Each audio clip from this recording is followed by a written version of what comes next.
ሻዶው ሚዲያ ማሕበራዊ ኢኮኖሚያዊ ታሪኻውን ፖለቲካውን ሓቅታት ትግራይ ምስ ዓለማዊ ለውጥን ምዕባለታትን ብስፍሓትን ዕምቆትን ክትድህስስ እያ።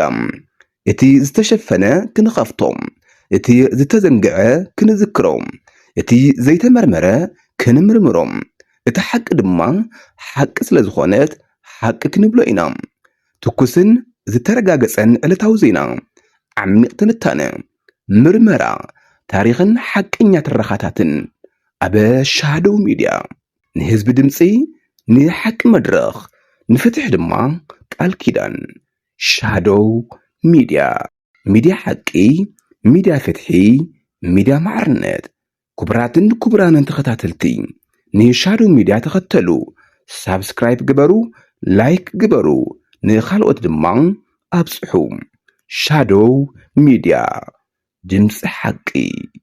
ሰላም ተኸታተልቲ ሻዶው ሚድያ ሎሚ 12 ሓሰ 2018 ዓመተ ምህረት ኣብ ትግራይ ዘጋጠመ ድርቂ፣ ኣብ ሶማልያ ዝተኸሰተ ከቢድ ውግእ፣ ኣብ ኮንጎ ዝተባርዐ ለበዳ ኢቦላ፣ ኣብ ኢንዶኔዥያ ዝቕፅል ዘሎ ሓያል ርዕደ መሬት፣ ከምኡ እውን ወጥሪ ኢራንን ኣሜሪካን ጉዳይ ሆርሙዝን ቀንዲ ኣጀንዳታት ሻዶው ሚድያ ኮይኖም ኣለዉ። ኣብ ትግራይ ዘሎ ኩነታት ድርቂ ላተበኣሰ ከም ዝመፀ ሳልሳይ ወያነ ትግራይ ኣብ ዘርግሖ መግለፂ ኣጠንቂቑ። እቲ ውድብ ኣብ መግለፂኡ እቲ ዝኸፍአ ሓደጋ ድርቂ መፂና ኣሎ ኢሉ። እቲ ውድብ ከም ዝጠቐሶ ሓበሬታ ኮሚሽን ሓደጋ ምክልኻልን ቅድመ ድልውነትን ትግራይ ክሳብ 24 ሓምለ ኣብ ዝነበረ ግዜ 400 ጣብያታት ትግራይ ዝናብ ጠብ ከም ዘይበልን ተገሊጹ። እቲ ውድብ እዚ ኩነታት ከቢድ ሳዕብየን ኤልኒኖ ዝተኣሳሰረ ሓደገኛ ድርቂ ኢሉ ገሊፅዎ። ብሰንኪ ድርቂ ኣብ ልዕሊ ሰባት እንስሳትን ኣግራብን ከቢድ ጉድኣት እናበፅሐ ከም ዘሎ እቲ መግለፂ ይገልጽ። ሳልሳይ ወያነ ትግራይ ነዚ ሓደጋ ንምክልኻል ዝተዋደደ ትልሚ ምድላውን ብቕልጡፍ ሰብኣዊ ሓገዝን ክጅምር ፀዊዑ።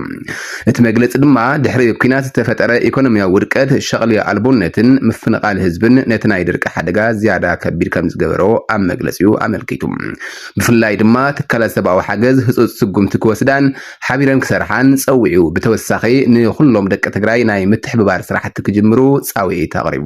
ኣብ ባይዶኣ ከቢድ ውግእ ኣብ መንጎ ፌደራል ሓይልታት ሶማልያን ንነበር ፕሬዚዳንት ደቡብ ምዕራብ ስቴት ድግፍ ዕጡቃት ተኸሲቱ።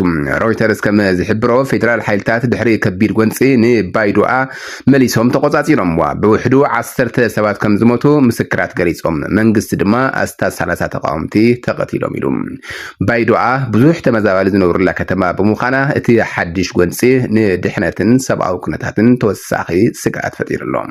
ኣብ ዲሞክራቲክ ሪፐብሊክ ኮንጎ ዘሎ ለበዳ ኢቦላ ናብ ኣዝዩ ኣስጋዒ ደረጃ በፂሑ። ናይ መንግስቲ ኣሃዛት ከም ዝሕብርዎ 2325 ሰባት ሞይቶም ኣለዉ። እዚ ድማ ካብቶም ቀዳሞት ለበዳታት ኢቦላ ኣብቲ ሃገር ዝበዝሐ ቁፅሪ ሞት ኮይኑ ተመዝጊቡ።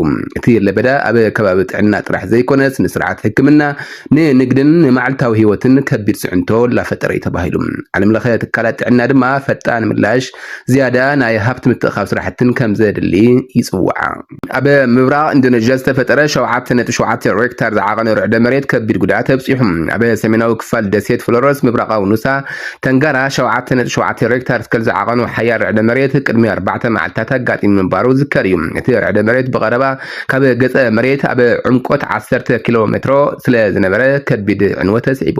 ሮይተርስ ከም ዝሓበሮ ክሳብ 12 ናሓሰ ዝተረኸበ ሓድሽ ሓበሬታ ብውሕዱ 68 ሰባት ሞይቶም፣ ካብ 200 ንላዕሊ ቆሲሎም ኣለዉ። ልዕሊ 1300 ኣባይቲ ድማ ተጎዲኦምን ኣስታት 5000 ሰባት ናብ ግዝያዊ መዕቆብታት ክወፁ ተገዲዶምን። መንገድታት ብምሽርሻርን ብምዕፃውን ገለ ርሑቕ ከባቢታት ንረድኤት ምብፃሕ ኣፀጋሚ ኮይነሉ ድማ ተባሂሉ። ሰበስልጣን ድማ ምድላው ምግቢ፣ ማይን ሕክምናዊ ረድኤትን እናቐፀሉ እዮም። ካብ ኢራንን ኣሜሪካን ሓድሽ ምዕባለ ኣሎ። ፕሬዚዳንት ኣሜሪካ ዶናልድ ትራምፕ ኢራን ብዝኾነ ኣገባብ ኒውክለራዊ መሳርሒ ክትውንን ከም ዘይትኽእል ደጊሞም ኣረጋጊፆም። ትራምፕ ኣብ ሓድሽ መልእኽቶም ኢራን ኒውክለራዊ መሳርሒ ከይትውንን ምግባር ቀንድን ቀዳማይን ዕላማ ኣሜሪካ ምዃኑ ገሊፆም። እዚ መግለፂ ዝወፀ ኣብ መንጎ ዋሽንግተንን ቴህራንን ዘሎ ወጥሪ እናበርትዐ ኣብ ዘሎ ግዜ እዩ።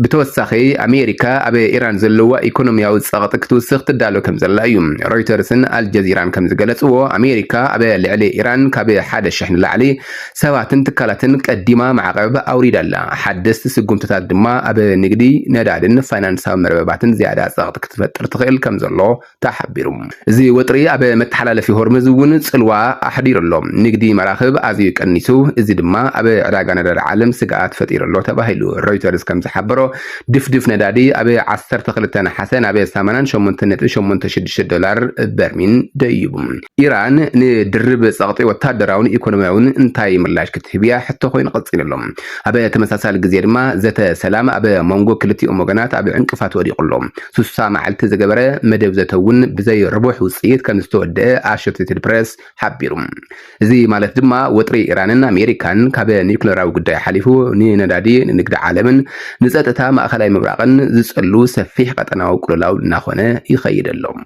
أبي مونغو روسيان يوكرين زلو كينات بدرونن مسائلن زفصم تقعات خوين اللهم يوكرين أبي روسيا حادك أبي زعابيو ناي أير متقعتات فصيما بزوحات درونات تتقيمهم دمام روسيا دما بتمساسالي أبي يوكرين مسائلن درونن تتقيمهم بوغن روسيا أبي بيلغورود تفصم تقعات بوحد شدش سوات كم زتقتله تحبيرهم أبي مودعتا شادو ميديا بزرزرنا بزتمتتو زعبا كسجر بيت مخرج سلام لوطن تግራይ ግልጽነትን ሓቋፋይነትን ከማል ኣለዎ ክብሉ ኣብ ሓራ መሬትን ትግራይን ዝርከቡ ኣመራርሓ ወረዳታት ዞባ ምብራቕን ከተማ ዓዲ ጉደምን ኢሎም ንዓርሶም ዝፀውዑ ኣካላት ብተናፀል ኣብ ዝሃብዎ መግለፂ ኣፍሊጦም ኣብ ሓራ መሬትን ትግራይን ዝርከቡ ኣመራርሓ ወረዳታት ዞባ ምብራቕ ብዝብል ንዓርሶም ዝፅውዑ ኣካላት ኣብ ዝሃብዎ መግለፂ ድሕሪ ኣብ 15 ጥሪ 2017 ዓ.ም ዝተኣወጀ ውሳነታት ንዓቕምን ሓድነትን ህዝቢ ትግራይ ዘዳኽሙ ተግባራት ብምፍጣሮም أبي استفلالي كتمات الزوام مبراق حزبي بسلام ومنجدي كيناتي أكل سلام ندلي بموبايل تقاومه كم زكايده يتمجلسي تكس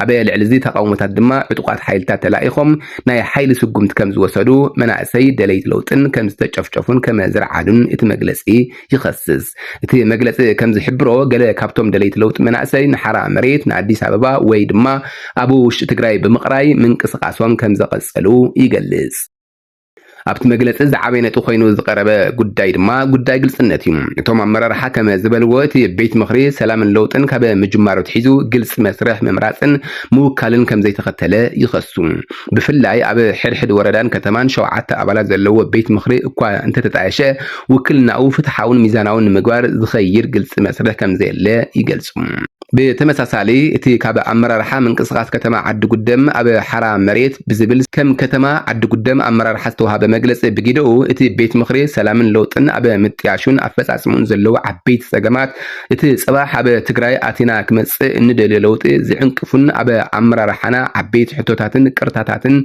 كما زفطرن تفليطو ناب بايتا كيورده قلطوف متعراي كغبر يصوع نتساتفو حزب زدرت اب من قصقات لوط زنبرو اكلات دما كاب وسانه كيد زغلل يكبلو اتم مجلسات نقيفهم كالي عبينت اتم مجلسات زغربو غداي حقفاينتهم اتي بيت مخري كاب العلوي درجه كسب زبان وردان كسرح انت خوينو ابي حزب زلو سيبيك محبرات حفاش ودابتات عبيت عدي مرحت هيمانوتن بهراو وكلنا زليوم اكلاتن بغبوك كل علوم زبل حساب قريبهم بحدا بيت حفظ وسن بولك سواز مدب بنيتوركن بزمدنان زمراح اغاوكو قد كم زلوون يطلبم ابي كندزي وكلنا بمرጫን بتساتفون حزبن كرغاغز تفلاليو كفلتات حبرسو كوكلو وسانات دما بግልጽ كوسدو يوم زطلبم ابي مودعتا بيت مخرج سلامن لوطن كاب لمود اسرارحا وصيو زوم مستطقسو صغمات اريمو حقن رتعن ربحا حزب تግራይን ቀዳምነት ገይሩ ክቃለስ ይግባ ክብሉ ጸውዩም ቅድም ክብሉውን ቤት መخرج ሰላምን ለውጥን ትግራይ ግልጽነትን ሓቋፋይነትን ከማል አለው ክብሉ